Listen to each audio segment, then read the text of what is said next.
فاتحہ۔ بسم اللہ الرحمن الرحیم۔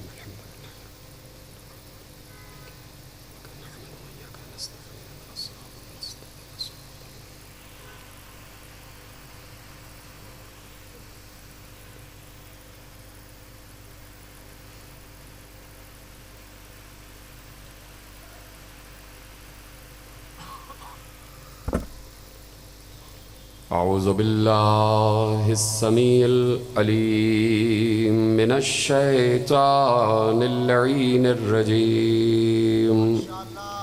بسم اللہ الرحمن الرحیم۔ الحمد للہ المعروف من غیر رؤیت والخالق من غیر رویت الذی لم یزل قائما دائما اذ لا سماء ذات ابراج ولا لیل داج ولا بحر ساج ولا ارض ذات مہاد ولا خلق ذو اعتماد والصلاة والسلام والتحیۃ والاکرام علی نبی الرحمت وخازن المغفرت وقائد الخیر والبرکت ومنقذ العباد من الہلکت سیدنا ومولانا ابو القاسم محمد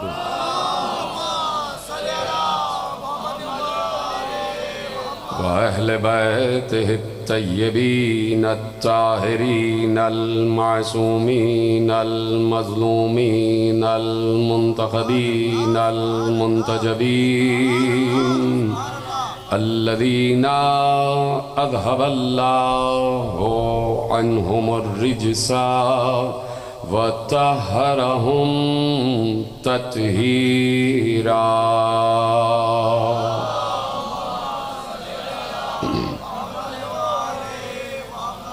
أما بعد فقد قال الله سبحانه وتعالى في محكم كتابه المجيد وفرقانه الحميد وقوله الحق بسم الله الرحمن الرحيم قل لا أسألكم عليه أجرا إلا المودة في القربى۔ صلوات پڑھے محمد و آل محمد پر۔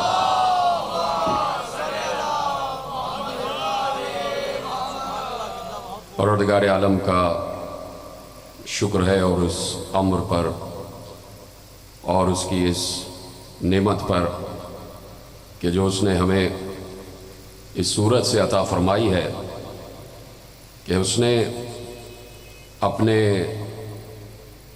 پیغام کو جاری کرنے کے لیے ایک ایسے نبی کو اس دنیا میں بھیجا ہے کہ جس نبی کو اس نے اپنا محبوب کہا ہے، اور یہ پروردگار عالم کی بہت بڑی نعمت ہے کہ وہ اتنا بڑا، وہ اتنا عظیم، وہ اتنا اعلیٰ، تو اس کا محبوب بھی بہت عظیم، اعلیٰ اور بڑا ہے۔ اس لیے ہم سلام کرتے ہیں ذات مصطفیٰ پر بھی کہ اتنے عظیم ہوتے ہوئے اتنی کمتر دنیا میں آنا قبول فرمائے، اتنے بلند مرتبہ ہوتے ہوئے اس کمترین دنیا میں آنا قبول فرمایا، اور ہم جیسے خاطی اور خاکی انسانوں کی ہدایت اللہ کے حکم سے وہ آج تک کر رہے ہیں۔ اور یقیناً دنیا کا کوئی بھی عہد ایسا نہیں ہے کہ دنیا ہو اور وجود مصطفیٰ نہ ہو۔ دنیا کا کوئی لمحہ، کوئی عہد، کوئی لحظہ، نہ دنیا کا کوئی جغرافیہ ایسا ہے کہ دنیا کا جغرافیہ ہو اور ذات مصطفیٰ نہ ہو، وجود مصطفیٰ نہ ہو۔ یعنی یہ کائنات وجود مصطفیٰ سے کسی بھی لمحے خالی نہیں ہے۔ وجہ یہی ہے کہ جو ہم اور آپ مسلسل اس بات کی طرف اشارہ کرتے رہتے ہیں کہ ذرا صلوات پڑھیں محمد و آل محمد پر۔ آئیے قلب حسن صاحب، خدا آپ کو سلامت رکھے، رانا صاحب۔ تو گفتگو یہ ہے کہ یہ ذات مصطفیٰ کیا ہے۔ بات کی جائے ذات مصطفیٰ پر اور بات کی جائے وجود ذات مصطفیٰ پر، اس لیے کہ ہم نہ ہوتے اگر مصطفیٰ نہ ہوتے، کوئی بھی کائنات میں نہ ہوتا اگر مصطفیٰ نہ ہوتے۔ اور یہ کائنات یقیناً بنائی ہی گئی ہے محبت محبوب میں، اور محبوب بھی اللہ کا، کسی اور کا محبوب نہیں، محبوب بھی اللہ کا۔ اللہ نے اپنے محبوب کی محبت میں یہ پوری کائنات بنائی ہے۔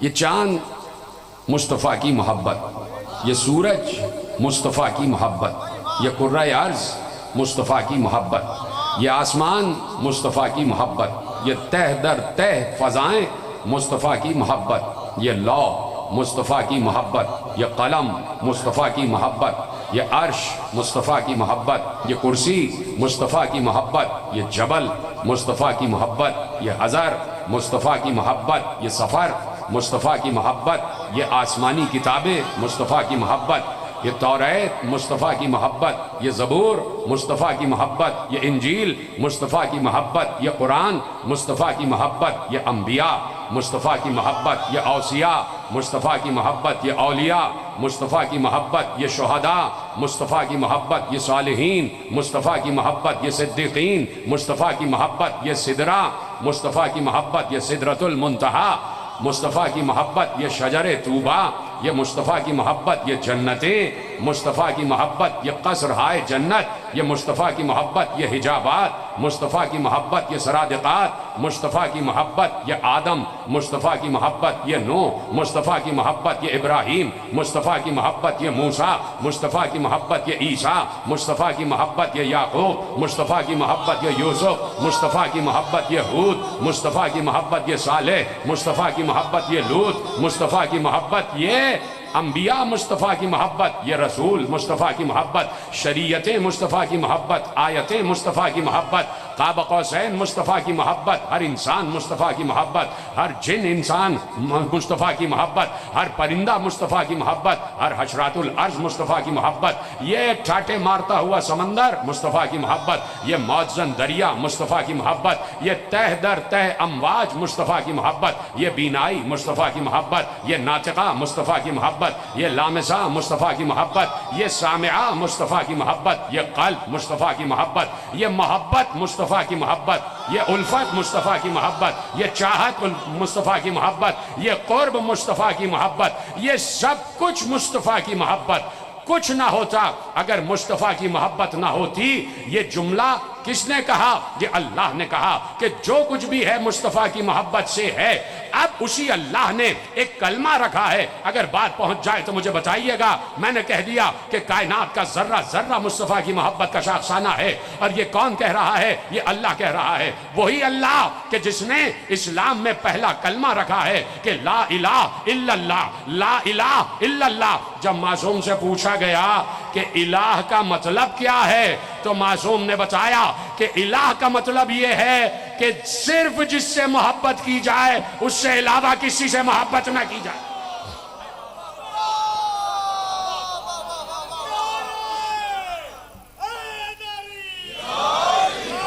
الہ کا مطلب کہ جو فقط اور فقط وہی قابل محبت ہو۔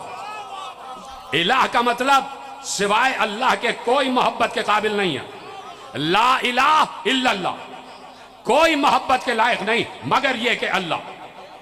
اور جس کے لیے اللہ کہہ رہا ہے، یعنی محبتیں اپنی جتنی بھی انسان میں، جتنی بھی مخلوقات میں محبتیں اللہ نے تقسیم فرمائی ہیں، وہ کہہ رہا ہے یہ سب محبتیں میرے لیے، سب محبتیں میرے لیے، تم کسی سے محبت نہ کرنا سوائے میرے. اور وہی کہہ رہا ہے کہ میں نے کسی کی محبت میں تمہیں بنایا ہے، میں نے مصطفیٰ کی محبت میں تمہیں بنایا ہے، مصطفیٰ کی محبت میں تمہیں بنایا. تو اب یہ پوری کائنات بنی ہے مصطفیٰ کی محبت میں، اور اللہ کہہ رہا ہے یہ ساری محبتیں مجھے منتقل کر دو. اس لیے کہ جملہ اگر آپ کے حوالے ہو جائے تو یقیناً میری تقریر سوارت ہو جائے گی کہ اللہ سب سے بڑا ہے، اللہ سے بڑا کوئی نہیں ہے. اگر اللہ کہہ رہا ہے، اچھا میں پہلے ذرا سمجھاؤں کہ یہاں پر تمام سامعین بیٹھے ہیں، میں بہت قریبی کچھ لوگوں کو پہچانتا ہوں، جانتا ہوں کچھ لوگ مجھے بہت قریب سے جانتے ہیں.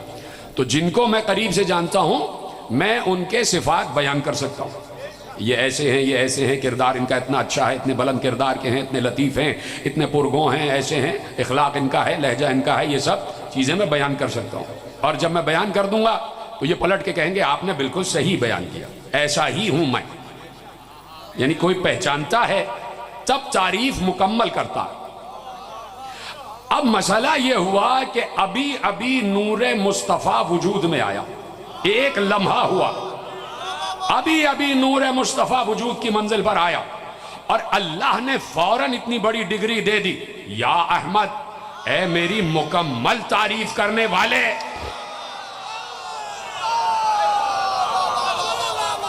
اے میری سب سے زیادہ تعریف کرنے والے.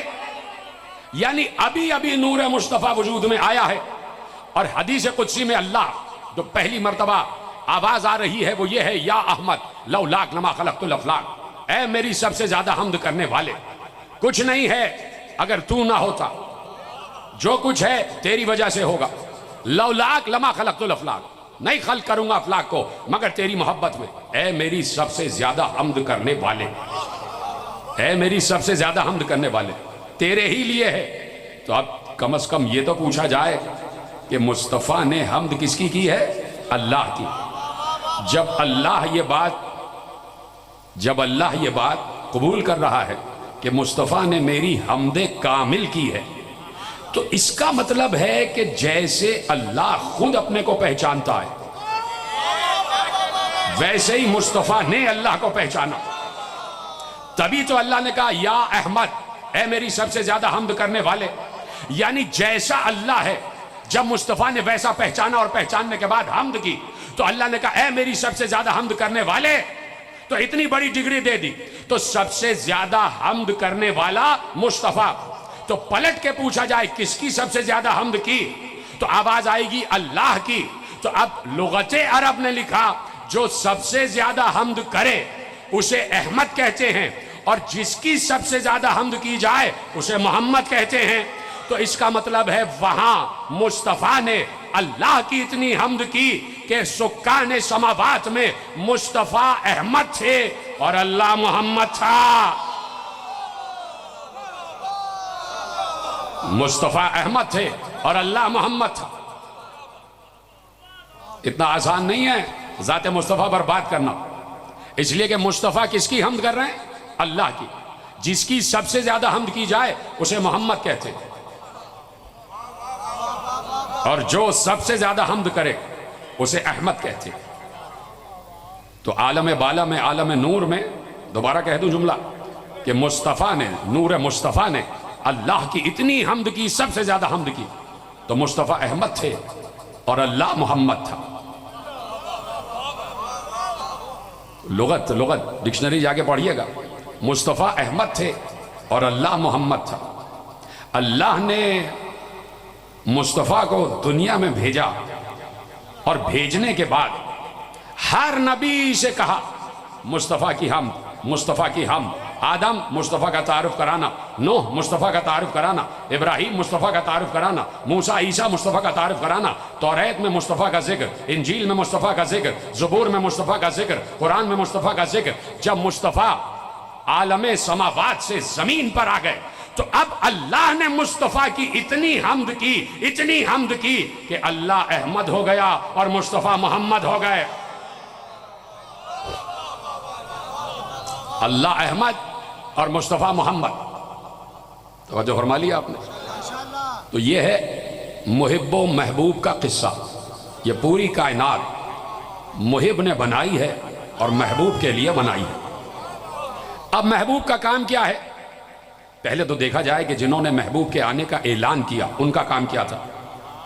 آدم، نوح، ابراہیم، موسیٰ، عیسیٰ، یہ سارے 1,23,999 انبیاء یہ سب آئے. یہ سب کس لیے آئے؟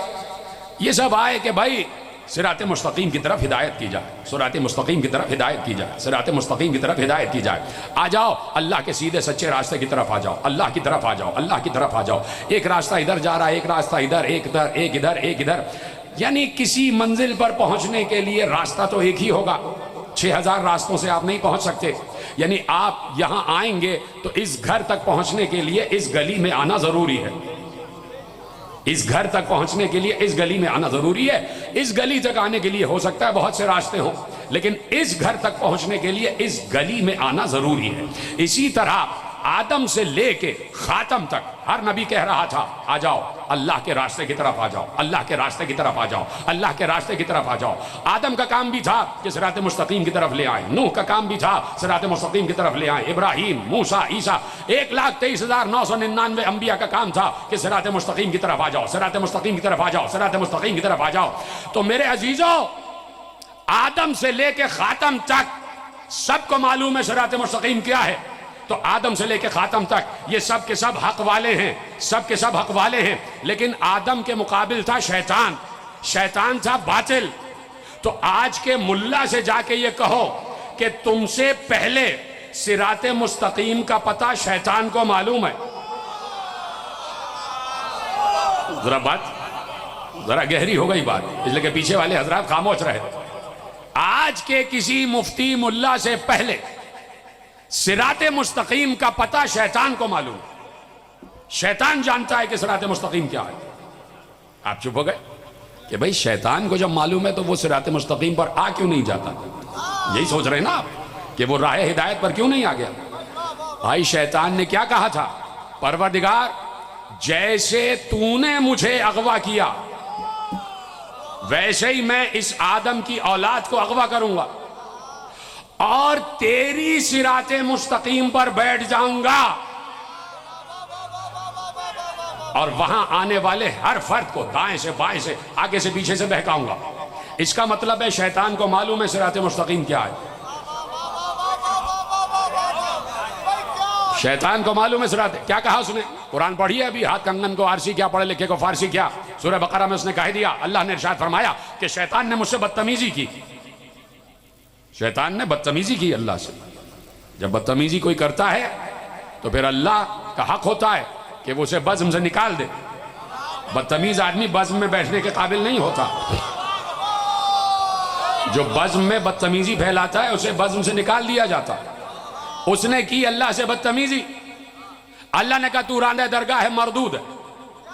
اور نے کہا ٹھیک ہے، میں نے اتنی تیری عبادتیں کی ہیں. بھائی سب سنی بھی باتیں، میں صرف نتیجہ آپ کے حوالے کر رہا ہوں. میں نے اتنی تیری عبادتیں کی ہیں تو مجھے اس کا صلہ چاہیے. صلہ نہیں، میں اپنے الفاظ میں کہہ رہا ہوں، مجھے اس کی مزدوری چاہیے. میں نے جو مشقت کی ہے اور میں نے جو مزدوری کی ہے مجھے اس کی اجرت چاہیے. اللہ نے کہا کیا اجرت چاہیے؟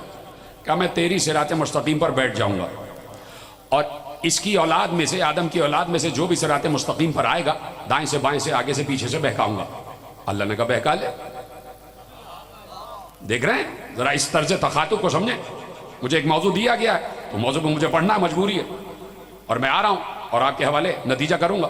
اس طرز تخاطب کو دیکھیں اور اللہ کے استغنا کو دیکھیں. اللہ کے استغنا کو دیکھیں. جو استغنا کرتا ہے وہ مستغنی ہوتا ہے. جو مستغنی ہوتا ہے وہی غنی ہوتا ہے. اسی سے غنی ہے، اسی سے استغنا ہے، اسی سے مستغنی ہے. غنی کا مطلب ہوتا ہے جسے کسی کی پرواہ ہی نہ ہو، جسے کسی کی پرواہ ہی نہ ہو. اللہ نے کہا ٹھیک ہے، بہکانا چاہتا ہے بہکا لے. اب اس نے کہا یہ تو کوئی معاملہ ہی نہ ہوا، مجھ سے تو بحث ہی نہیں کر رہا. اللہ تو مجھ سے بحث ہی نہیں کر رہا. کہہ رہا بہکا لے. اس نے دوسرا پیترا پھینکا. اس نے کہا اچھا مجھے اور کچھ چاہیے. کہا کیا چاہیے؟ کہا کہ میں بنی آدم کی رگوں میں خون کے ساتھ دوڑنا چاہتا ہوں, ان کی رگوں میں خون بن کے دوڑنا چاہتا ہوں. اللہ نے کہا یہ بھی اجازت دے دی, چل جا اجازت. سن رہے ہیں؟ قرآن ہے قرآن. خطرہ ہر وقت ہے. شیطان دائیں سے بھی آتا ہے, بائیں سے بھی آتا ہے, آگے سے بھی آتا ہے, پیچھے سے بھی آتا ہے. یہ بات یاد رکھیے. اور اللہ نے اجازت دی ہے اسے. یہ ساری پاور جو شیطان کے پاس ہے یہ اللہ کی دی ہوئی ہیں. کہیں بھی آ سکتا ہے, کہیں بھی جا سکتا ہے. چشم زدن میں یہاں سے آسمان پہ جا سکتا ہے, آسمان سے یہاں آ سکتا ہے. چشم زدن سے یہاں سے امریکہ جا سکتا ہے, امریکہ سے یہاں آ سکتا ہے. چشم زدن میں یہاں سے سورج تک جا سکتا ہے, واپس آ سکتا ہے. اچھا آپ کو یقین نہیں ہے اس لیے کہ آپ کو تو معلوم ہے کہ بھائی میں کیا جملہ کہنے والا ہوں. چلیے آپ کے مطلب کا جملہ کہہ دیتا ہوں جس کے آپ انتظار میں ہیں, کہ ہم عالم اسلام سے یہی بات کہنے جا رہے ہیں کہ وہ شیطان جو بھٹکانے والا ہے اس کے پاس اتنی قوتیں ہیں.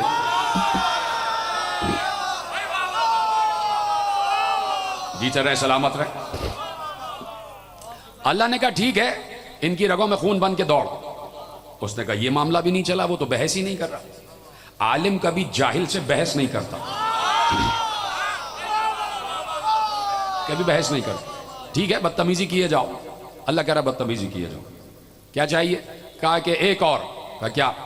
کہا کہ جب اس کا نطفہ منتقل ہو رہا ہو تو مجھے اجازت دے کہ میں اس کے نطفے میں داخل ہو جاؤں. اللہ نے کہا اجازت دے, جا چلا جا. اس نے کہا یہ بھی نہیں, یہ بھی کام نہیں آیا. مسلسل بدتمیزی کر رہا ہے. وہ چاہ رہا ہے کہ اللہ کسی طرح اس کے دو بدو ہو جائے, اللہ 1 to 1 ہو جائے اور اس سے بحث کرے اور اس کو ڈانٹے ڈپٹے اور وہ بتائے کہ دیکھو ایک شیطان سے ہار گیا, ایک مخلوق سے ہار گیا. اللہ کہہ رہا جاؤ, یہ بھی دیا, یہ بھی دیا, ادھر سے ادھر جانے کی آزادی, ادھر سے ادھر جانے کی آزادی. نطفے میں داخل ہو جاؤ, خون بن کے داخل ہو جاؤ, دائیں سے بہکاؤ, بائیں سے بہکاؤ, آگے سے بہکاؤ, پیچھے سے بہکاؤ اور اس کی رگوں میں داخل ہو جاؤ. سب کچھ کہتا رہا. اللہ تو کہتا رہا لیتے جاؤ لیتے جاؤ لیتے جاؤ. ایک بار شیطان ہار کے کہتا ہے ہاں ہاں ہاں سب کو بہکا لوں گا, تیرے مخلص بندوں کو نہیں بہکا سکتا.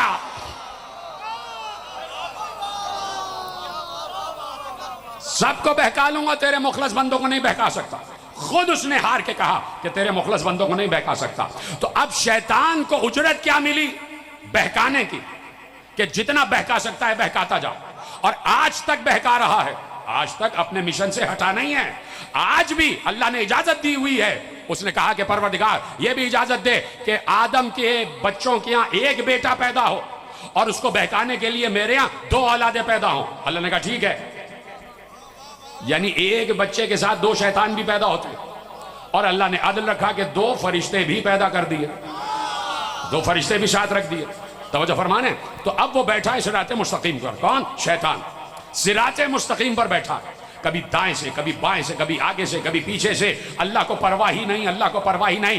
دائیں سے بہکا لے, بائیں سے بہکا لے, آگے سے, پیچھے سے, سب جگہ سے بہکا لے. اللہ کو یہ اطمینان ہے تو دائیں سے, بائیں سے, آگے سے, پیچھے سے بہکائے گا, میں اوپر سے ہدایت بھیجتا چلا جاؤں گا.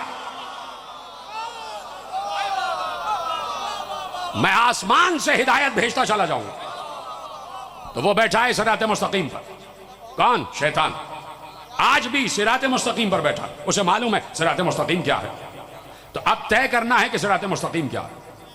اگر وہ نمازوں سے بہکا رہا ہے کہ بے نمازیوں کی تعداد بڑھ جائے, اگر وہ روزے سے بہکا رہا ہے کہ بے روزہ داروں کی تعداد بڑھ جائے, اگر وہ حج والوں کو بہکا رہا ہے کہ حاجیوں کی تعداد کم ہو جائے, اگر وہ زکوٰۃ دینے والوں کی تعداد کو کم کرنا چاہ رہا ہے, تو آپ مسلسل دیکھ رہے ہیں کہ ایک محلے میں 5 مسجدیں تھیں تو اب 10 ہو گئی.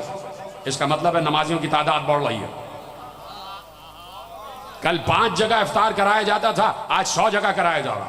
اس کا مطلب ہے روزے والوں کی تعداد بڑھ گئی. کل 10 لاکھ حاجی تھے, آج 25 لاکھ, 30 لاکھ, 45 لاکھ حاجی ہیں. اس کا مطلب ہے حج کرنے والوں کی تعداد بڑھ رہی ہے. کل کچھ مدرسے تھے, آج گلی گلی مدرسے ہیں. اس کا مطلب ہے قرآن پڑھنے والوں کی تعداد بڑھ رہی ہے. کل تک سعودی عرب میں 25 لاکھ قرآن چھپتے تھے, آج 45 لاکھ چھپ رہے ہیں. اس کا مطلب ہے قاریان قرآن کی تعداد بڑھ رہی ہے. کل تک زکات لینے والوں کی لائن میں 100 آدمی رہتے تھے، اب 1000 آدمی ہیں۔ اس کا مطلب ہے زکات دینے والے بھی بڑھ رہے ہیں، زکات لینے والے بھی بڑھ رہے ہیں۔ کل تک جہادی کم تھے، آج گلی گلی جہادی ہیں۔ اس کا مطلب ہے جہاد کرنے والوں کی تعداد بڑھ رہی ہے، نمازیوں کی تعداد بھی بڑھ رہی ہے، روزہ داروں کی تعداد بھی بڑھ رہی ہے، حج گزاروں کی تعداد بھی بڑھ رہی ہے، زکات دینے والوں کی تعداد بھی بڑھ رہی ہے، جہاد کرنے والوں کی تعداد بھی بڑھ رہی ہے۔ تو کیا شیطان نے بہکانا چھوڑ دیا؟ کیا شیطان نے بہکانا چھوڑ دیا؟ تو اب دیکھنا یہ ہے کہ بہکا کس چیز سے رہا ہے، دیکھنا یہ ہے کہ کن لوگوں کی تعداد کم ہو رہی ہے۔ اب یہ آپ پہ چھوڑا، بہت سی باتیں ہیں جو بتائی نہیں جاتی، خود بخود آپ کے ذہنوں میں ہیں کہ کس چیز سے بہکا رہا ہے۔ ادھر نہ آنا، ادھر نہ جانا، خبردار کہیں غدیر نہ مان لینا، خبردار کہیں ولایت کی طرف نہ چلے جانا۔ یعنی صراط مستقیم پر بیٹھا، صراط مستقیم پر بیٹھا ہے۔ اور اب اس لیے بہت تیزی سے گفتگو آگے بڑھ رہی ہے، اور فکری گفتگو، آپ کو معلوم ہے کہ میں ہمیشہ فکری گفتگو کرتا ہوں، اور اس لیے چاہتا ہوں کہ مجھے بتایا جائے کہ جملے پہنچ گئے، تاکہ معلوم ہو جائے کہ ڈیلیورنس صحیح ہو رہی ہے۔ اور دیکھیے، میں اپنے کراچی میں عرض کر رہا تھا کہ ہو سکتا ہے یہاں پر بھی ہوتا ہو، ہم نے بچپن میں دیکھا کہ جب مجلس کا اشتہار چھپتا تھا تو اس میں خطابت نہیں لکھا جاتا تھا، اس میں لکھا جاتا تھا حدیث خاں، کہ آپ کیا کون حدیث پڑھنے آ رہے ہیں، آپ کا کون حدیث پڑھنے حدیث خاں۔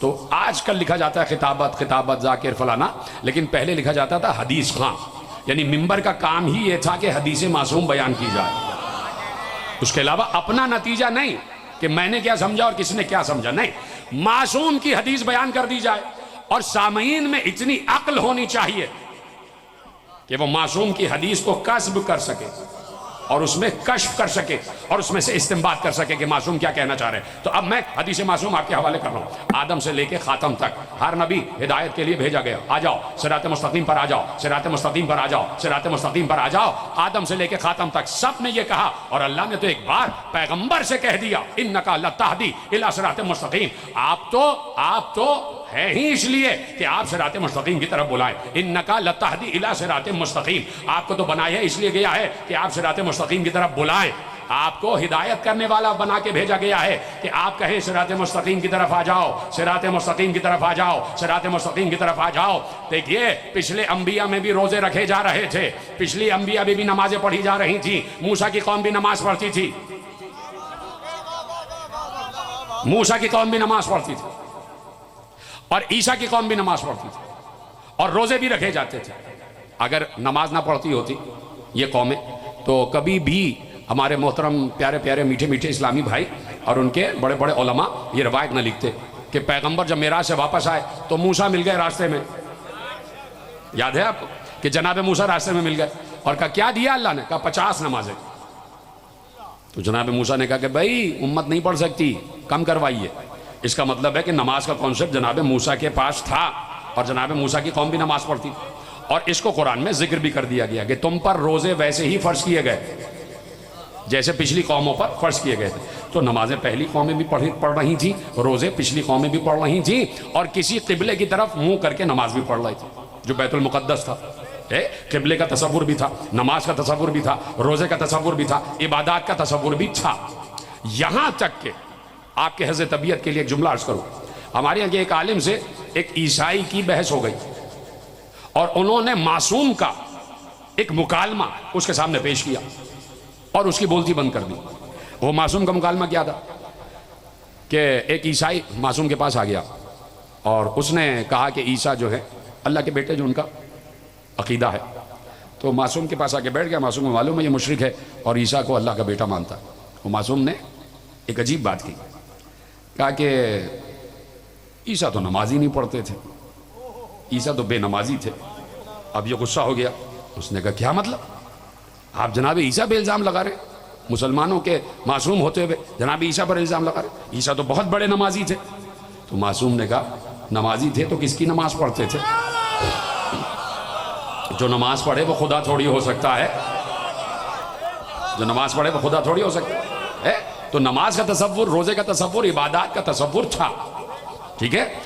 اب یہ صراط مستقیم جس پہ وہ بیٹھا ہوا ہے وہ یقیناً ہے تو کچھ نہ کچھ تو ہے، اس میں شریعت بھی آ رہی ہے، اس میں فقہ بھی آ رہی ہے، اور آخر پیغمبر سے اللہ نے واضح الفاظ میں کہہ دیا انکا لتہدی الی صراط مستقیم. آپ صرف اور صرف اس لیے ہیں کہ آپ صراط مستقیم کی طرف ہدایت کریں, آپ صراط مستقیم کی طرف ہدایت کریں. بات ختم ہو گئی. لیجئے نتیجہ آپ کے حوالے کرتا ہوں. آدم سے لے کے خاتم تک ہر نبی آیا صراط مستقیم صراط مستقیم صراط مستقیم, اور بیٹھا ہوا ہے شیطان صراط مستقیم پر. صراط مستقیم پر شیطان بیٹھا ہے. کبھی آپ نے یہ سنا کہ حضرت آدم صراط مستقیم پر آ کے اور شیطان کو گدی سے پکڑ کے کہیں ہٹو؟ پریشان کیوں ہو رہے ہیں آپ؟ مانی بھائی سب خیریت ہے؟ کبھی آپ نے سنا کہ نوح ابراہیم موسیٰ عیسیٰ کہ بھائی صراط مستقیم پر بیٹھ گیا اور گدی سے پکڑ کے کہو ہٹو یہاں سے, ہم آ کے بیٹھیں گے؟ نہیں, کہیں بھی نہیں. کیوں؟ اس لیے کہ اللہ زبردستی نہیں کرتا. ہائے ہائے ہائے, جبر و اکراہ نہیں کرتا. لا اکراہ فی الدین. اللہ نے حق بتا دیا, باطل بتا دیا, عقل دے دی, یہ حق ہے یہ باطل ہے. اللہ ہر کام میں انٹرفیئر نہیں کرتا. باطل یہ ہے, چاہو تو حق کی طرف چلے جاؤ, چاہو تو باطل کی طرف چلے جاؤ, لیکن یہ بات یاد رکھنا, حق کی طرف جاؤ گے تو جنت ملے گی, باطل کی طرف جاؤ گے تو جہنم ملے گی. آنا تمہیں میرے ہی پاس, آنا تمہیں میرے ہی پاس ہے. تو آدم سے لے کے خاتم تک کسی نے شیطان کو گدی سے پکڑ کے نہیں ہٹایا, حالانکہ شیطان سے زیادہ اختیار رکھتے تھے, اور اگر اللہ سے کہتے تو اللہ ہٹا بھی دیتا.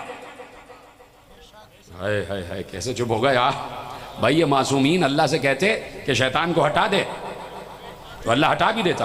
لیکن وہ معصوم نہیں, وہ حجت نہیں, وہ ہادی نہیں, جو مشیت پروردگار کو نہ جانتا ہو. جی تیرے سلامت رہیں آپ. جو مشیت پروردگار کو نہ جانتا ہو, اس لیے کہ مشیت پروردگار ہے کہ یہ دنیا دارالامتحان ہے. سب نے کہہ دیا صراط مستقیم کی طرف آؤ. اب ہم نے تفتیش کی صراط مستقیم کیا ہے. صراط, ان سے پوچھا, انہوں نے کہا ہمارا راستہ, ان سے پوچھا, انہوں نے کہا ہماری طرف آ جا, ان سے پوچھا, انہوں نے کہا یہ راستہ, ان سے پوچھا, انہوں نے کہا یہ راستہ. ہم نے 73 لوگوں سے پوچھا. ہائے ہائے ہائے. چلیے ان سے سمجھ لیجئے گا قمر بھٹی صاحب سے کہ 73 کون لوگ ہیں. 73 لوگوں سے ہم نے پوچھا صراط مستقیم کیا ہے. انہوں نے کہا ہمارے پاس آؤ, انہوں نے کہا ہمارے پاس آؤ. پہلے, دوسرے, تیسرے, 10ویں, 20ویں, 30واں, 40واں, 50, 60, 70, 73, سب نے کہا یہ راستہ, ہمارا راستہ, ہمارا راستہ, ہمارا راستہ. ہم تفتیش میں تھے کہ اصل صراط مستقیم کیا ہے, اور ہم چاہتے تھے کہ کوئی بڑھ کے بتا دے اور خود صراط مستقیم ہمیں بتا دے کہ ادھر آ جاؤ, ادھر آ جاؤ, ادھر آ جاؤ. آدم سے لے کے خاتم کا دور آ گیا, اور خاتم کے بعد 25 برس گزر گئے. ہم دیکھتے رہے, کوئی تو کہے, کوئی تو کہے, کوئی تو کہے. ایک بار کسی نے منبر پر بیٹھ کر کہا انا الصراط المستقیم.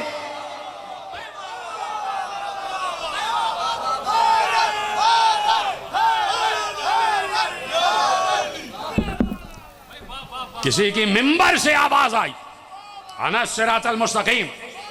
1400 برس کی تاریخ, چلو اس سے پہلے 250 برس کی تاریخ, 329 ہجری کی تاریخ تک بتا دو.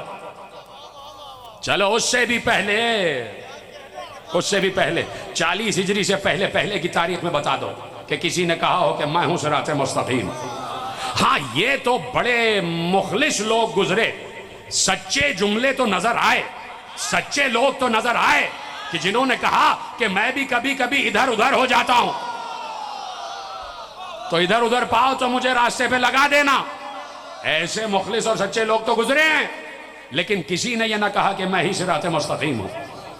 ممبر سلونی پر صاحب ممبر سلونی نے کہا انا الصراط المستقیم, میں ہوں اللہ تک پہنچنے کا سیدھا اور سچا راستہ, میں ہوں اللہ تک پہنچنے کا سیدھا اور سچا راستہ. جملہ آپ کے حوالے کرتا ہوں, میں صرف سمجھانے کے لیے کہہ رہا ہوں. کبھی بھی میں نے سائنس سے معصومین کے اقوال سمجھانے کی کوئی ضرورت محسوس نہیں کی, لیکن ایک جملہ آپ کے حوالے کرتا ہوں. سائنس کا اصول یہ کہتا ہے کہ جب تک کوئی اصول چل رہا ہے, کوئی قانون چل رہا ہے, اور اس کو کاٹنے والا دوسرا قانون نہ آ جائے تو وہی قانون چلے گا, وہی قانون چلے گا. ایک عرصے تک قانون تھا کہ میٹر کے مزید ٹکڑے نہیں ہو سکتے, لیکن بعد میں وہ قانون کاٹ دیا گیا کہ جتنے چاہو ٹکڑے کر لو. تو جب تک نہیں آیا تھا وہی قانون چل رہا تھا, وہی قول چل رہا تھا. 1400 برس ہو گئے, اب تک تو صرف علی نے کہا انا الصراط المستقیم. کوئی اور لے کے آ جاؤ تو اسے مان لیں گے. اب تک تو صرف علی کا نعرہ ممبر سلونی پر گونج رہا ہے انا الصراط المستقیم, انا الصراط المستقیم. تو اب جملہ بڑی آہستگی سے, بڑے ادب کے پیرائے میں آپ حضرات کی خدمت اقدس میں پیش کر دوں کہ پروردگار نے سورہ شورى میں پیغمبر کو مخاطب کر کے کیا کہا ابھی میں نے آیت پڑھی انکا لتہدی الی صراط مستقیم، ہم نے تو آپ کو بھیجا ہی اس لیے ہے تاکہ آپ لوگوں کو بتائیں کہ صراط مستقیم کی طرف آؤ۔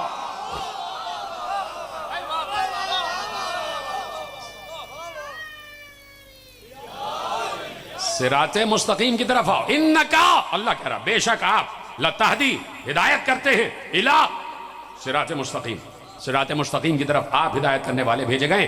آدم سے لے کے عیسیٰ تک سب نے کہا صراط مستقیم کی طرف، صراط مستقیم کی طرف۔ اب جب میرے پاس رسول کے ایک بلا فصل شاگرد کا جملہ آ گیا، آہستہ سے سنا آپ نے بہت، بلا فصل شاگرد رسول، نام ہے علی،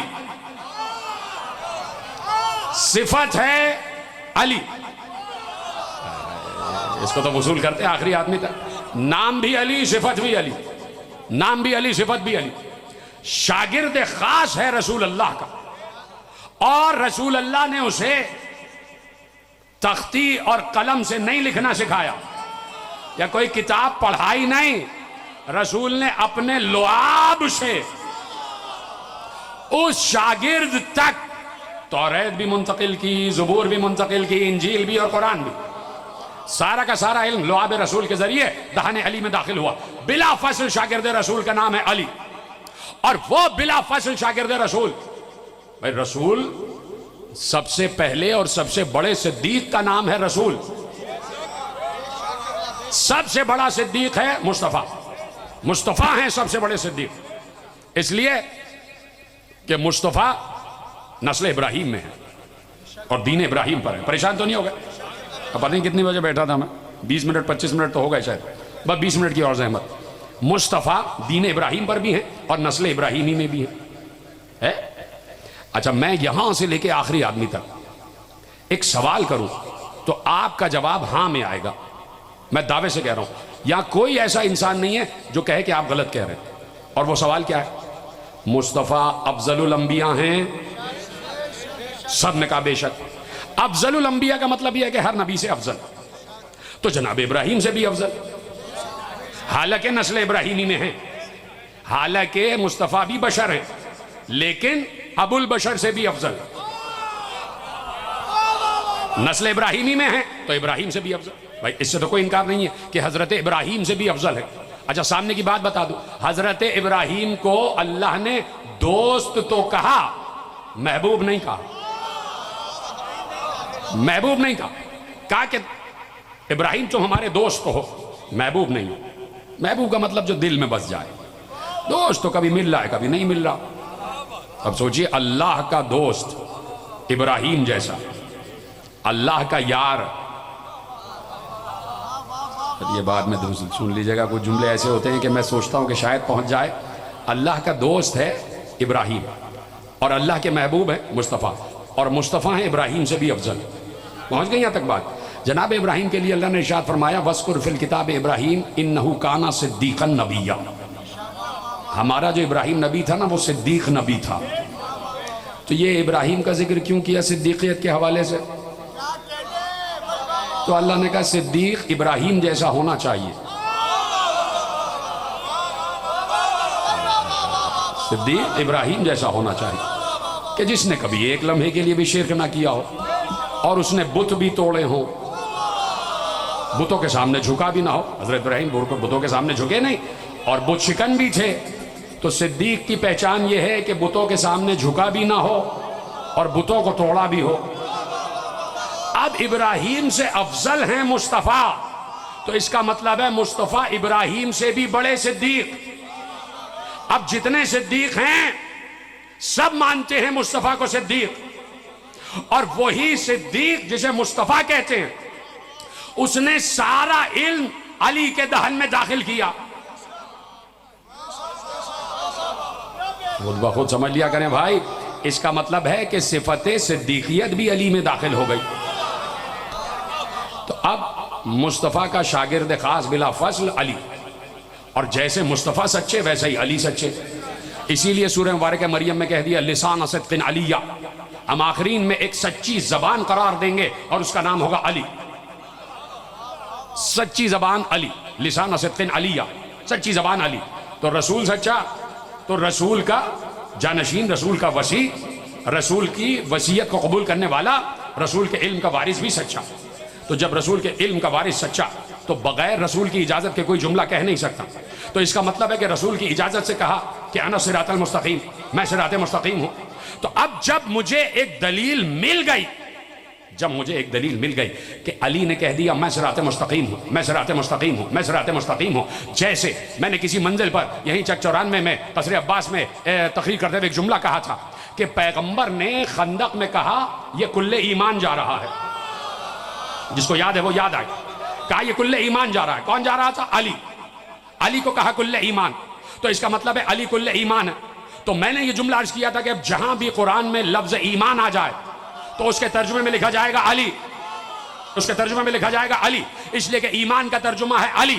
تو اب آ جاؤ اور آیتیں یاد کرتے جانا. اگر آیتیں یاد آتی چلی جائے تو گھر جا کے قرآن نکال لینا، معجم المفہرس نکال لینا اور جہاں جہاں لفظ آتا جائے اور خوش ہوتے چلے جانا. جیسے مجھے رسول نے اجازت دی کہ اب جہاں بھی قرآن میں لفظ ایمان آ جائے نیچے لکھ دینا ترجمے میں علی، تو اب ویسے ہی علی نے مجھے اجازت دی کہ میں صراط مستقیم ہوں. اب جہاں بھی قرآن میں لفظ صراط مستقیم آ جائے ترجمے میں لکھ دینا علی علی علی. اب تک سب کے ہاتھ نہیں اٹھے تو لو اب اٹھا لینا ہاتھ. 5 وقت کہتے ہو اہدنا الصراط المستقیم، ہمیں علی کی طرف.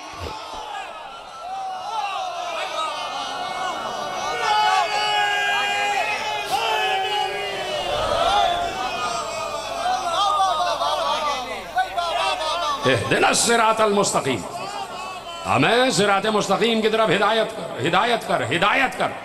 جسے ہدایت ہو گئی وہ ترجمہ یہ لیتا ہے کہ باقی رکھ، ہمیں صراط مستقیم پر قائم رکھ، باقی رکھ. جسے نہیں ہوئی وہ کہتا ہے دکھا دے دکھا دے دکھا دے. تو میرے عزیزو بڑے احترام سے بڑے آہستگی سے جملہ کہہ رہا ہوں. جب سب کہہ رہے ہیں کہ دکھا دے دکھا دے دکھا دے، تو وہ اتنا شفیق کریم اور رحیم ہے کہ وہ کسی بندے کی دعا کو ضائع نہیں کرتا. پروردگار دکھا رہا ہے، ہاں دکھا رہے. بھائی کیوں، کہاں، کیسے؟ کہ یہ مجلس اعضاء کا فرض بچھ رہا ہے بار بار. گلی گلی، نکڑ نکڑ، کونے کونے، تریے تریے، شہر شہر مجلس اعضاء کا فرض بچھ رہا ہے. یہی صراط مستقیم ہم دکھا رہے ہیں. صراط مستقیم دکھا رہے ہیں، صراط مستقیم. تو انا صراط المستقیم، میں ہوں صراط مستقیم. جہاں پر بھی لفظ آ جائے صراط مستقیم تو نیچے لکھ دیا جائے علی. اہدنا الصراط المستقیم، ہمیں ہدایت کر صراط مستقیم کی. ابھی بھی اگر کسی کے ذہن و دل تک یہ جملہ نہیں اترا تو لیجئے جملہ آپ کے حوالے کرتا ہوں کہ میں نے کسی مقام پر ایک آیت پڑھی تھی، اور وہ آیت یہ تھی کہ اللہ نے ارشاد فرمایا من جاء بالحسنہ فلہ عشر امثالہا. ابھی تک تو میں نے بات کی، وہ آپ تک پہنچ گئی. اب جو میں بات کہنے جا رہا ہوں وہ بہت مقتدر عالم اہل سنت نے لکھی ہے، اور وہ حدیث رسول ہے. اور حدیث کا انکار یقیناً انسان کفر کی منزل میں داخل ہو جاتا ہے جب دونوں فریقین لکھ رہے ہوں حدیث. تو یہ ایک بہت بڑے عالم اہل سنت نے مناقب مرتضوی میں حدیث لکھی کہ پیغمبر پر آیت نازل ہوئی من جاء بالحسنہ فلہ عشر امثالہا، جس نے ایک نیکی کی ہم اس کو 10 ثواب دیں گے. یاد ہوگا آپ کو، جس نے ایک نیکی کی ہم اسے 10 ثواب دیں گے، 10 ثواب. پیغمبر بھری مسجد نبوی میں یہ آیت پڑھ رہے تھے. کسی مقتدر جلیل القدر صحابی نے، صحابہ کرام میں سے ایک صحابی رضوان اللہ رضی اللہ تعالی عنہ کھڑے ہوئے اور کہا یا رسول اللہ یہ حسنہ کیا ہے، یہ حسنہ کیا ہے، یہ حسنہ کیا ہے، وہ نیکی کیا ہے، وہ حسنہ نیکی کیا ہے؟ پیغمبر نے مسکرا کے کہا حب علی کی حسنہ، علی کی محبت نے کی ہے، علی کی محبت نے کی ہے.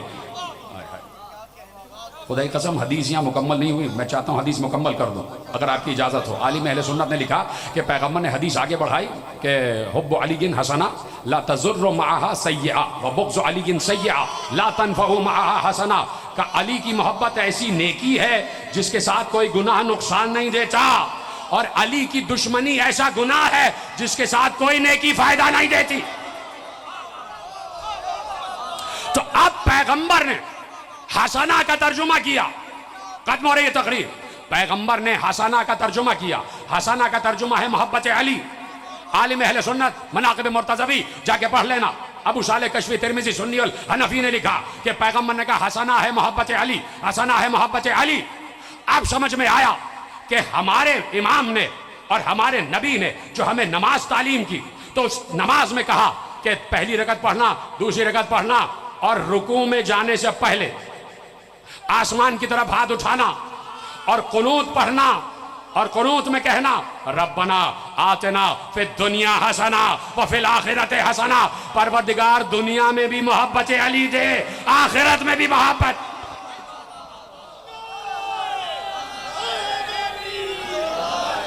دنیا میں بھی محبت علی، آخرت میں بھی محبت علی، اس لیے کہ پیغمبر نے حسنہ کا ترجمہ کر دیا، حسنہ کا ترجمہ کر دیا۔ ختم ہو گئی بات، نتیجہ آپ کے حوالے کر رہا ہوں۔ یہ پوری تقریر میں نے کس لیے آپ کے حوالے کی؟ پیغمبر نے پوری زندگی آیتوں میں، روایتوں میں، حدیثوں میں، مناظر میں، حکایتوں میں کوئی موقع ایسا نہیں چھوڑا کہ جس میں علی کا ذکر نہ کیا ہو، اس لیے کہ اللہ کہہ رہا ہے اِنَّكَ لَتَهْدِي إِلَىٰ صِرَاطٍ مُسْتَقِيمٍ، ہم آپ کو اس لیے بھیج رہے ہیں تاکہ آپ صراط مستقیم کی طرف ہدایت کریں۔ تو ہر آیت کے باطن میں پیغمبر نے بتایا حسنہ علی، پیغمبر نے بتایا صراط مستقیم علی، پیغمبر نے بتایا ید اللہ علی، پیغمبر نے بتایا عین اللہ علی۔ یہ ساری تفسیرات پیغمبر کر رہے تھے، دعوت ذوالعشیرہ سے لے کے اور آخری منزل تک مسلسل ہر چیز پیغمبر نے نماز دی، امت نے نماز کو قبول کیا۔ نتیجہ لے جائیں، پیغمبر نے روزہ دیا، امت نے روزے کو قبول کیا۔ پیغمبر نے زکوٰۃ دی، امت نے زکوٰۃ کے حکم کو قبول کیا۔ پیغمبر نے جہاد کا حکم دیا، امت نے قبول کیا۔ پیغمبر نے حج کا حکم دیا، امت نے قبول کیا۔ پیغمبر نے نہی عن المنکر کا حکم دیا، امت نے قبول کیا۔ پیغمبر نے امر بالمعروف کا حکم دیا، امت نے قبول کیا۔ پیغمبر نے کسی کی محبت، کسی سے برات، یہ ساری چیزیں پیغمبر نے اصول دیے، فروع دیے، یہ ساری چیزیں امت نے قبول کی۔ ہاں، پیغمبر نے حج آخر میں ایک بار خطبہ ارشاد فرمایا کہ میں نے تم تک دین پہنچا دیا، سب نے کہا پہنچا دیا، سب نے کہا پہنچا دیا۔ تم نے نمازیں پڑھ لی، کہا پڑھ لی۔ تم نے روزہ رکھ لیا، کہا رکھ لیا۔ تم نے حج کر لیا، کر لیا۔ تم نے زکوٰۃ دی، دے دی۔ تم نے جہاد کیا، دے دیا۔ تم نے امر کیا، کر لیا۔ تم نے نہی کی، کر لیا۔ تم نے حقوق ادا کیے، کر لیا۔ تم نے فرائض ادا کیے، کر لیا۔ سب کا اقرار لیا۔ تم نے نمازیں میرے ساتھ پڑھی، تم نے روزے میرے ساتھ رکھے، تم نے جہاد میرے ساتھ کیا، تم نے زکاتیں میرے ہوتے ہوئے دی، تم نے جہاد میرے ساتھ کیا، تم حج آج میرے ساتھ کر چکے ہو، تم نے ہر حکم پر میرے عمل کیا، سب کچھ کر لیا۔ سب نے کہا یا رسول اللہ، بلا یا رسول اللہ۔ چل پڑا قافلہ، چل پڑا قافلہ، حج کا قافلہ آگے بڑھا، سب پیچھے پیچھے، سب پیچھے پیچھے۔ ایک بار پیغمبر نے کسی خاص مقام پر سب کو روکا، سب رکے۔ اب کیوں روکا؟ اب کیوں روکا؟ کہا نمازیں پڑھ لی، روزہ رکھ لیا، حج کر لیا، زکوٰۃ دے دی، جہاد کر لیا، کہا کر لیا، کر لیا، کر لیا۔ کہا اب ان سب کو قبول کرنے کا طریقہ بھی بتا رہا ہوں۔ من کنت مولا فہذا علی مولا۔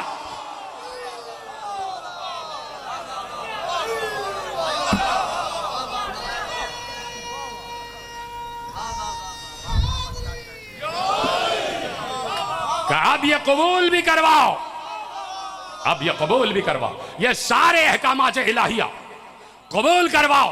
اس لیے کہ اگر ایک حکم رسول کا انکار ہوا تو اس کا مطلب ہے سارے احکامات کا انکار ہو گیا۔ تو جو رسول نماز، روزہ، حج، زکوٰۃ، جہاد دے رہا تھا، وہی رسول ولایت کا حکم بھی دے رہا تھا۔ اگر ایک کا انکار ہوا تو سب کا انکار ہو گیا۔ سب نے دیکھ لیا کہ رسول نے پورا دین پہنچا دیا۔ اتنے چاہت کرنے والے، اتنے محبت کرنے والے صحابہ کرام کسی نبی کو نہیں ملے جیسے ہمارے نبی کو ملے۔ اب ختم ہو رہی ہے بات، آخری منزل میں تقریر داخل ہو رہی ہے۔ پیغمبر مدینے آ گئے اور سب نے مبارکباد دی، علی کو بھی دی مبارکباد، حسن و حسین کو بھی مبارکباد دی۔ آپ ولی ہو گئے، ولی ہو گئے، میرے بھی ولی ہو گئے، مومن مومنات کے بھی ولی ہو گئے، میرے بھی مولا ہو گئے، مومنین اور مومنات کے بھی مولا ہو گئے۔ سب نے مبارکباد دی اور ایک بار سب سن چکے تھے کہ پیغمبر بس جانے والے۔ سارے اجلہ اصحاب کرام ایک میٹنگ کی اور میٹنگ میں ایک فیصلہ ہوا اور وہ فیصلہ آ کے پیغمبر کے سامنے سنایا۔ پیغمبر نے کہا کیوں آئے؟ سارے اصحاب ہمارے سروں کا تاج آئے اور کہا یا رسول اللہ، آپ نے مشقت اٹھائی، آپ نے بڑی محنت کی ہے اسلام ہم تک پہنچانے میں، نماز، روزہ، حج، زکوٰۃ، جہاد، یہ سب چیزیں آپ نے ہمیں پہنچائی، پتھر کھائے، سب کچھ، ساری مشقتیں اٹھائی، پیٹ پہ پتھر باندھے، سب کچھ کیا۔ تو یا رسول اللہ، ہم چاہتے ہیں کہ اس کی کچھ اجرت ادا کریں، اس کی کچھ اجرت دیں آپ کو، اجرت دیں آپ کو، اجرت دیں، یہ جو آپ نے احکامات الہیہ ہم تک پہنچائے۔ تو یا رسول اللہ، اگر آپ چاہیں تو باغات آپ کے حوالے کر لیں، باغات۔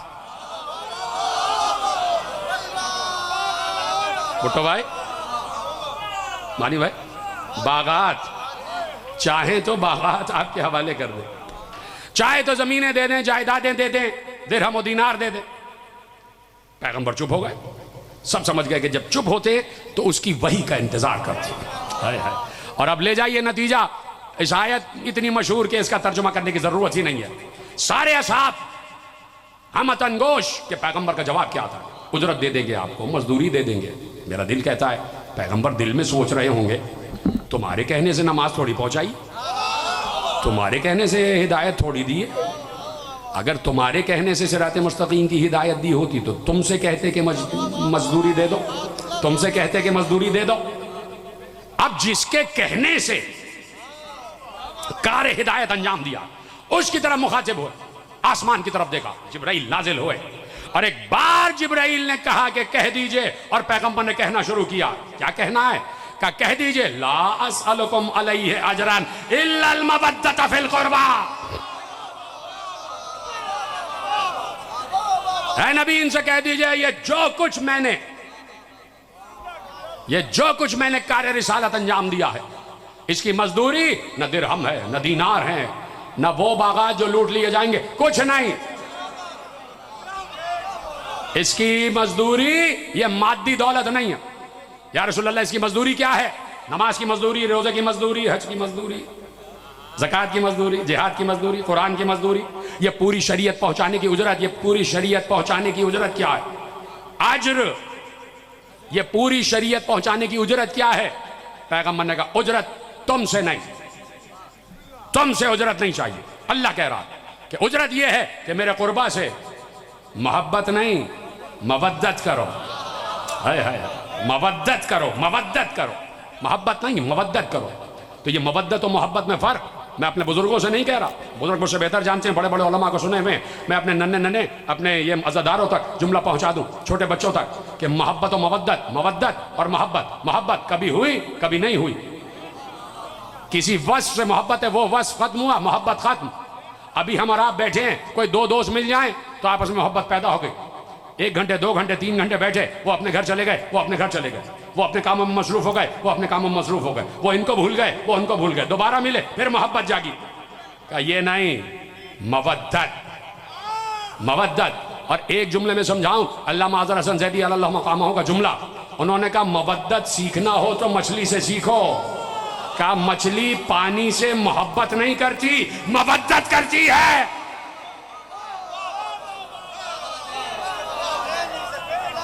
مچھلی پانی سے محبت نہیں کرتی, مودت کرتی. کہ یہاں مچھلی کو پانی سے ہٹایا, وہاں اس کا دم نکل گیا. کہ ایسی مودت کرو کہ اگر ذکر کی دولت چھن جائے تو تمہاری روح پرواز کر جائے. یعنی محبت نہیں, مودت. مودت, مودت کیا؟ مستقل مودت, مستقل مودت. تو ذرا پہلے لفظ قربہ تو معلوم ہو جائے کہ لفظ قربہ کیا ہے. لفظ قربہ کیا ہے؟ تفسیر میں لکھا, ترجمے میں لکھا کہ پیغمبر نے کہا قُلْ لَا أَسْأَلُكُمْ عَلَيْهِ أَجْرًا إِلَّا الْمَوَدَّةَ فِي الْقُرْبَى. ان سے کہہ دیجئے کہ میں کوئی اجرت نہیں چاہتا سوائے اس کے کہ میرے قربہ سے مودت کرو, میرے قربہ سے مودت کرو. ترجمہ میں لکھا میرے قرابت داروں سے مودت کرو, میرے قرابت داروں سے, میرے قرابت داروں سے. جب ترجمہ لکھ دیا قرابت داروں تو ادھر سے بھی آ گئے, ہم بھی قرابت دار ہیں, ہم بھی قرابت دار, ہم بھی قرابت دار. وہ پیچھے کہیں 6 پشتوں پہلے جا کے شجرہ مل رہا ہے, پتہ نہیں مل بھی رہا تھا یا نہیں. اب میں نے کسی اور سے نہیں پوچھا, لغت عرب سے پوچھا. اب پڑھا لکھا مجمع بیٹھا ہے میرے سامنے اور مجھے سمجھانے میں دشواری نہیں ہوگی. میرے نوجوان دوست میرا ساتھ دے رہے ہیں, خدا ان کو سلامت رکھے, ان کی جوانیوں کو ہر نظر سے محفوظ رکھے. بالکل دشواری نہیں ہوگی. لفظ قربہ, لفظ قربہ ڈکشنری عربی لغت, لفظ قربہ, اس میں صیغہ لکھا پہلے کہ یہ لفظ, اس کا صیغہ کیا ہے, اس کا صیغہ کیا ہے. اس کا صیغہ ہے واحد مؤنث. کوئی ہے؟ سلامت رہیں, سلامت رہیں حسن بھائی, خدا آپ کو خوش رکھے. مانی بھائی خدا شکر رکھے آپ کو کہ پہنچ گئے آپ. صیغہ کیا ہے؟ قربہ یعنی واحد مؤنث, یعنی کسی ایک بی بی سے مودت کرو.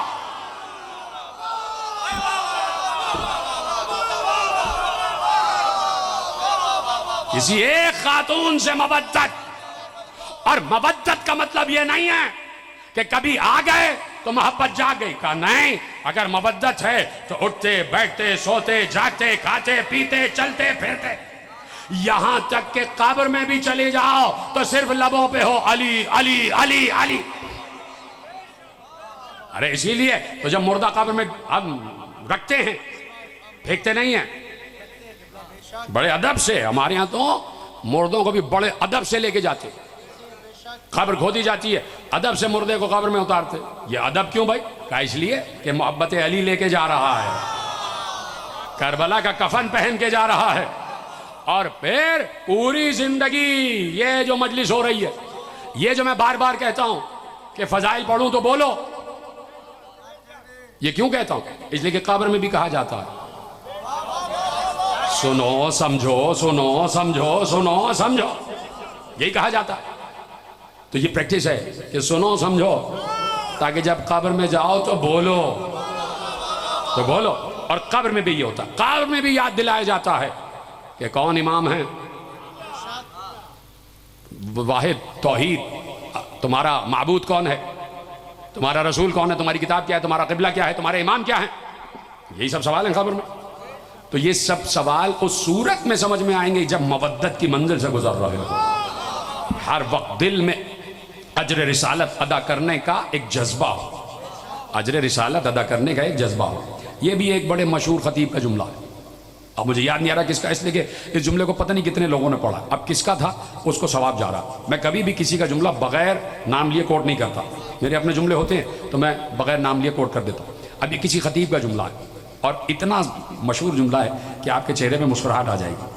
پیغمبر نے روزہ، نماز، حج، زکوٰۃ، جہاد، یہ ساری چیزیں دی نا، اور اس کی اجرت، اس کی مزدوری، مودت. تو کسی خطیب نے کہا، پرانے، بہت پرانے خطیب، آج سے میرا خیال ہے کوئی 100 برس گزر گئے، میں نے جس سے سنا تو ان سے سن کے میں آپ کے حوالے کرنا. انہوں نے کہا کہ بھائی اتنی آسان مثال ہے کہ آپ مسکرا تو ضرور دیں گے. کہا کہ کسی دکان پہ جاؤ، کسی دکان پہ جاؤ تو کوئی چیز اٹھا کے لے آؤ اور گھر میں استعمال کرنا شروع کر دو.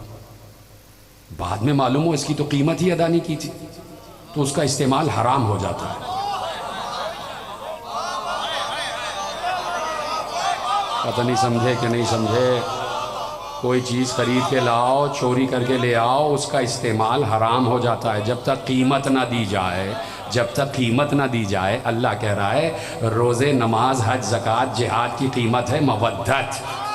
اگر قیمت ہی ادا نہ کی تو پھر نماز بھی گئی، روزہ بھی گیا، حج بھی گیا، جہاد بھی گیا. بڑی دیر میں سمجھے. قیمت ادا کرو، اجرت ادا کرو، مزدوری ادا کرو. اور وہ مزدوری ہے مودت فی القربہ، پیغمبر کے قربہ سے مودت. اور وہ مودت پیغمبر نے سکھائی، اور پیغمبر نے ایسے سکھائی کہ 5 وقت آتے ہیں اور زہرا کے در پر سلام کرتے ہیں. السلام علیکم یا اہل بیت النبوہ و معدر الرسالہ. پیغمبر کہہ رہے ہیں اے اہل بیت نبوت تم پر سلام. کس کے دروازے پر؟ زہرا کے دروازے پر. یہیں سے معلوم ہو گیا اہل بیت زہرا کے گھر میں ہیں. اور معدن رسالت، اے رسالت کی کام، اے رسالت کے خزانے، تم پر سلام، تم پر سلام، تم پر سلام. مسلسل سلام، مسلسل سلام. رسول مسلسل سلام کر رہے تھے. ایک بار اسی زہرا کی پوتی کا نام بھی فاطمہ تھا. حسین کو 2 نام بہت پسند تھے، ایک علی، ایک فاطمہ. زین العابدین سے پوچھا یزید پلید نے کہ یہ کون ہے نوجوان؟ کسی نے بتایا یہ حسین کا بیٹا ہے علی. اس یزید پلید نے کہا کہ علی کربلا میں مارے نہیں گئے؟ تو امام زین العابدین نے کہا کہ میرے بابا حسین کو نام علی سے اتنی محبت تھی کہ اگر 100 بیٹے بھی ہوتے تو سب کا نام علی رہتا. اسی طرح حسین کی ہر بیٹی کا نام فاطمہ ہے. فاطمہ صغریٰ، فاطمہ کبریٰ. اور یہ جو 4 برس کی بچی ہے نا جسے حسین نے نماز شب میں مانگا ہے، اس کا نام بھی فاطمہ ہے. لقب ہے سکینہ، لقب ہے سکینہ. تسکین روح حسین، تسکین وجود حسین سکینہ. آواز جا رہی ہے، پورا عالم اسلام سن رہا ہے کہ میرے عزیزوں، میرے اسلامی بھائیوں، ذرا کبھی مقتل اٹھا کے پڑھو کہ حسین کے گھر والوں پر گزری کیا ہے. کسی مقام پر جب اہل بیت کا لٹا ہوا قافلہ واپس آئے نا مدینے، ابھی مجھے پڑھنے مسائل، تو ایک ذاکر آ گیا، ایک شاعر آیا، پس پردہ بیبیاں بیٹھی ہوئی تھی اور ادھر وہ مردوں میں مرثیہ پڑھ رہا تھا اور بڑا گریہ ہو گیا. اس نے آخری وہ شعر پڑھے، اس میں ایک شعر تھا کہ ہائے لوگوں نے آل محمد پر ستم ڈھائے، لوگوں نے حسین کے گھر کو لوٹ لیا، لوگوں نے زہرا کے گھر پر ستم ڈھائے۔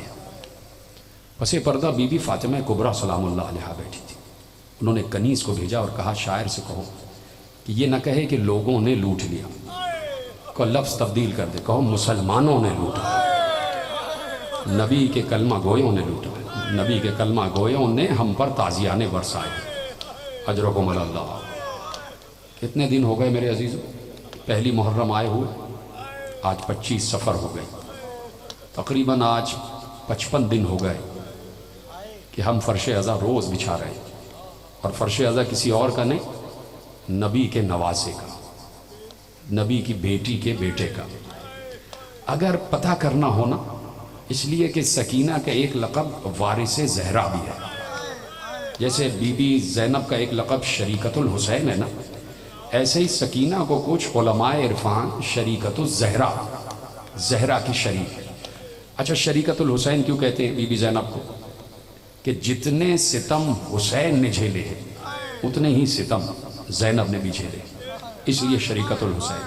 اب میں جملہ کہہ چکا کہ بی بی سکینہ کا ایک لقب ہے شریکت الزہرا، تو اگر معلوم کرنا ہونا کہ زہرا پر کیا کیا گزری ہے، آپ نے ہائے کہہ دیا بس آپ کی یہ عبادت قبول ہو گئی۔ اگر معلوم کرنا ہونا کہ زہرا پر کیا گزری ہے تو یہ دیکھو کربلا سے شام تک سکینہ پر کیا گزری ہے۔ اس بچی نے تماچے بھی کھائے ہیں، اس بچی کی پسلیاں بھی ٹوٹی ہیں، اس بچی کے پشت پر تازیانے بھی لگے ہیں، اس بچی کا دامن بھی جلا ہے، اور ہائے ضرور کہہ دینا مسلمان ہو انسان ہو تو ہائے ضرور کہہ دینا اس بچی کے کانوں سے گوشوارے بھی چھینے گئے۔ تو جو اس ننی فاطمہ پر گزری ہے وہی 18 برس کی فاطمہ پر گزری ہے۔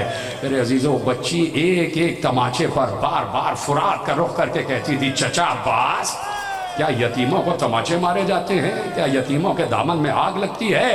اور اسی بچی کے مسلمانوں سننا، اسی بچی کی ننی ننی کلائیوں میں کش کے رسیاں باندھی گئی، اور وہی رسی کھینچ کر گلے میں بھی باندھی گئی۔ بچی کے ہاتھ ایسے اسی طرح بار بار بچی کبھی اٹھ کر کبھی بیٹھتی تو ہاتھ ایسے ہی مدے رہتے، اور ستم یہ ہے کہ بچی جس ناقے پر ہے اس ناقے کے بالکل برابر میں ایک نیزہ ہے، جس نیزے کی نوک پر اسی سکینہ کے بابا کا کٹا ہوا سر ہے، اور بار بار 4 برس کی سکینہ اپنے بابا کا کٹا ہوا سر دیکھتی ہے اور آواز دیتی ہے بابا بابا میں یہ کیا دیکھ رہی ہوں، مجھے انصاف سے بتائیں اہل اسلام، کیا یہ بات کہ کوئی بچی اپنے بابا کے کٹے ہوئے سر کو دیکھے اور دیکھ کر روئے تو کیا یہ کوئی گناہ ہے؟ یہ کوئی گناہ ہے کہ جیسے ہی بچی اپنے بابا کے کٹے ہوئے سر کو دیکھ کے روتی ہے تو شمر آگے بڑھتا ہے، کبھی اس رخسار پر تماچے کبھی اس رخسار پر تماچے، اور مار مار کر کہتا ہے خبردار اب اگر ہائے حسین کہا تو یہ ذکر حسین سے روکنا، یہ حسین پر رونے سے روکنا۔ یہ شمر کر رہا تھا کہ کبھی بھی بچوں کو رونے نہ دیا گیا، کبھی بچی کو اپنے بابا پر رونے نہ دیا گیا۔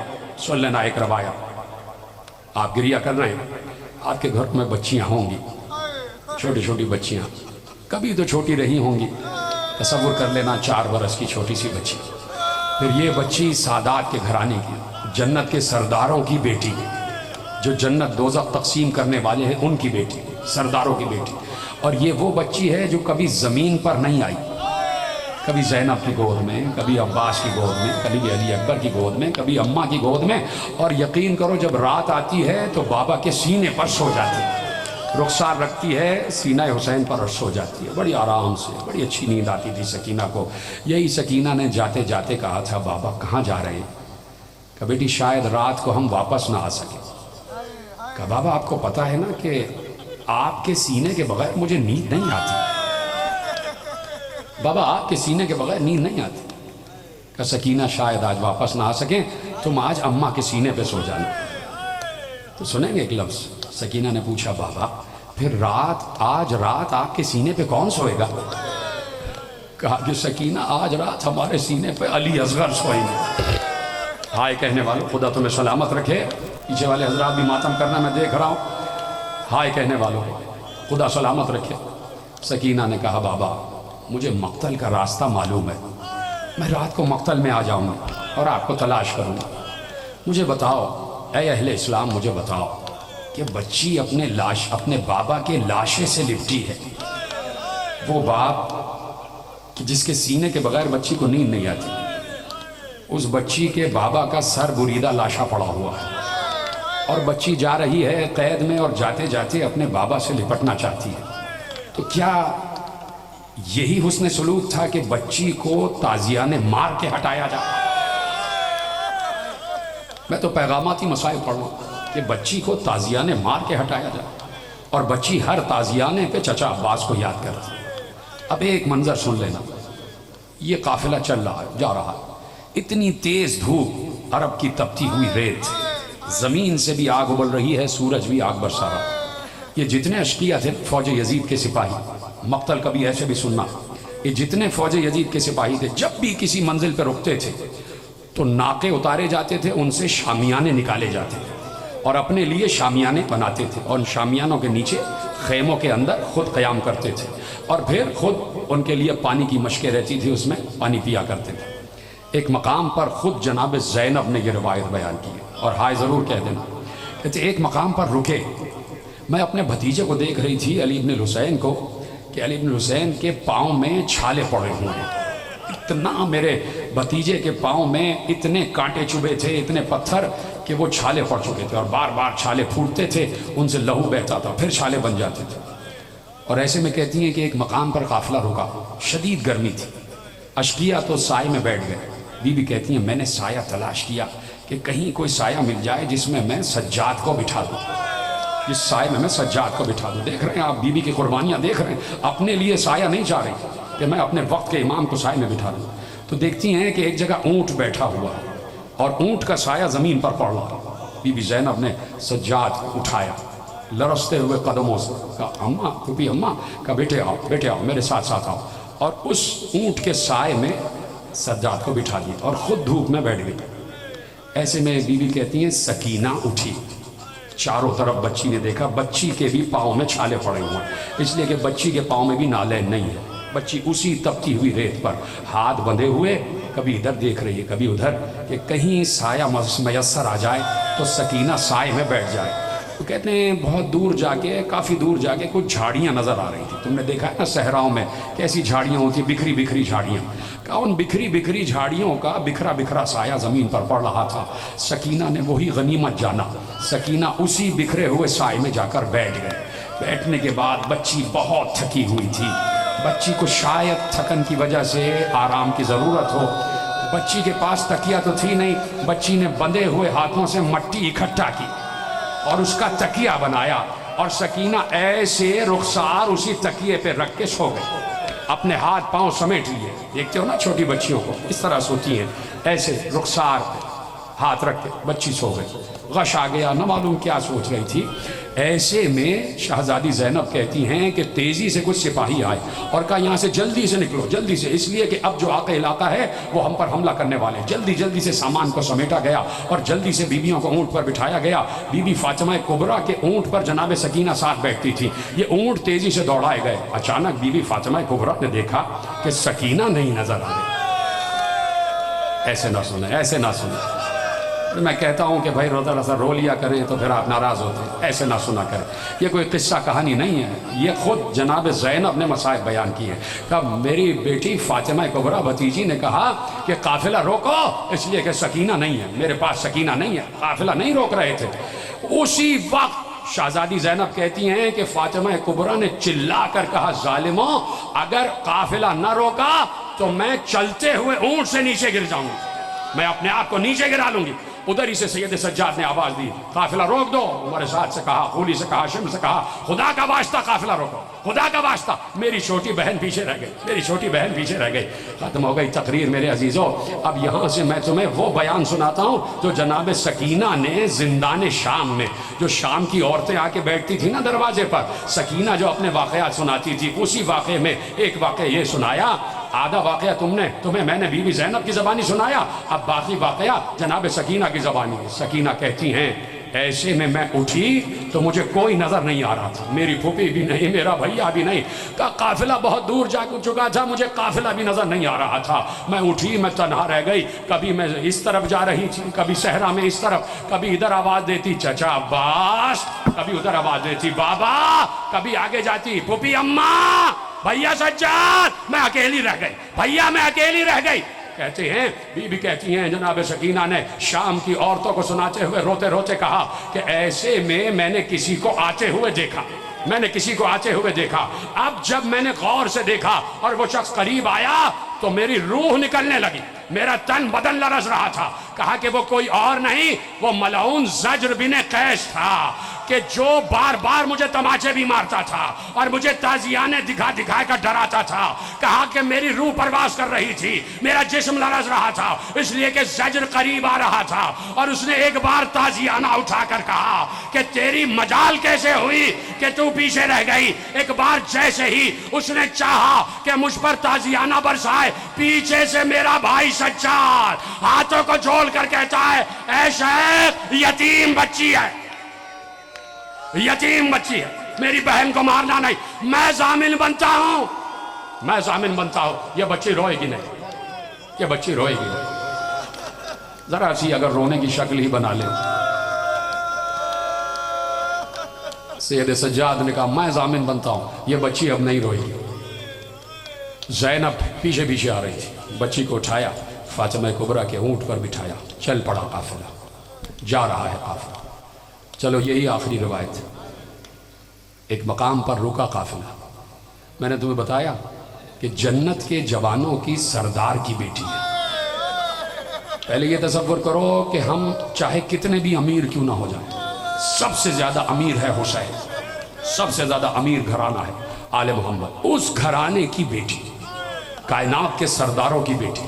اب سننا، قافلہ رکا ایک اور مقام پر، ویسے ہی شقی بیٹھ گئے، شامیانے لگا کے بیٹھ گئے۔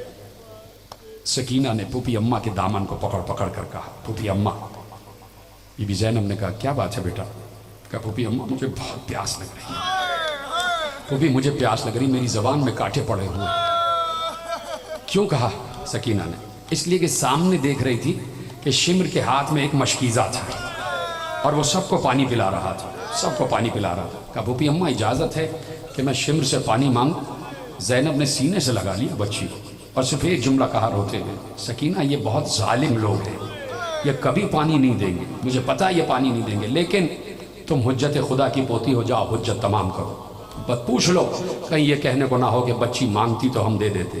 وہ سرداروں کے گھرانوں کی بچی اٹھی، سردار بچی اٹھی، سیدانی اٹھی، ہاتھ بندھے ہوئے ہیں شمر کے سامنے، ایسے چلو بنا کے کھڑی ہو اور کہا اے شمر میں بہت پیاسی ہوں، بہت پیاس لگ رہی ہے، اتنی منزلیں ہو گئی ہیں، میں نے ابھی جی بھر کے پانی نہیں پیا، تھوڑا سا پانی اگر ہو سکے تو مجھے پلا دے۔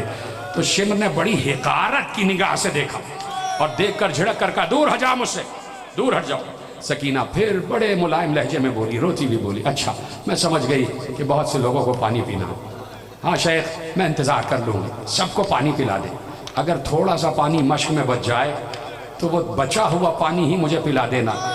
شمر آگے بڑھا، سکینہ ایسے ہی چلو لیے ہوئے پیچھے پیچھے جا رہی تھی، جدھر جدھر شمر جا رہا ہے ادھر ادھر سکینہ جا رہی ہے، جیسے جیسے شمر جا رہا ہے ویسے ویسے، ہاں نوجوانوں پیچھے جو بیٹھے یہ ماتم، یہی حق ہے ماتم کا، جیسے جیسے جہاں جہاں شمر جا رہا ہے ویسے ویسے پیچھے پیچھے سکینہ جا رہی ہے۔ آخری آدمی نے جب پانی پی لیا اور سکینہ نے محسوس کیا کہ ابھی بھی پانی بچا ہے تو وہ ساقی کوثر کی پوتی ایسے ہی ہاتھ بڑھا کے آگے بڑھ کے کہتی ہے اب تو پانی پلا دو، اب تو پانی پلا دو۔ شمر قہقہا مار کے ہنسا، مشک کے دہانے کو کھولا، زمین پر پانی بہا کر ہنس ہنس کے کہا جانوروں کو پلا دوں گا، حسین کی بیٹی کو نہیں پلاؤں۔